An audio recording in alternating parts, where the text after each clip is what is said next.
रक्ताचे पाट त्या मटकाच्या पुढच्या खिंडीमध्ये वाहत होते. बाजी आता पूर्ण रक्त बंबाळ झाले होते. अहो पागोटे केव्हाच बाजी प्रभूचे पडले होते. बलदंड बाजीचे शरीर चाळणी झाली होती बाजी प्रभूची शरीराची. तरीही बाजी प्रभू आपल्या हातातली फिरंग चालवित होते. अहो मसूद संतापला तो सिद्धी मसूद.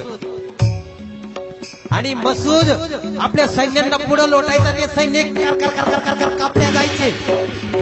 तो मसूद विचार करीत होता, अरे मराठे क्या खिलाते हैं, क्या खाते हैं ये मराठे, क्या खाते हैं मराठे.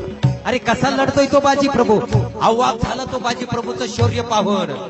अहो एक एक जण 4-4, 5-5 माणसांना कापत होता आणि तो आपल्या सैन्याकडे पाहत होता.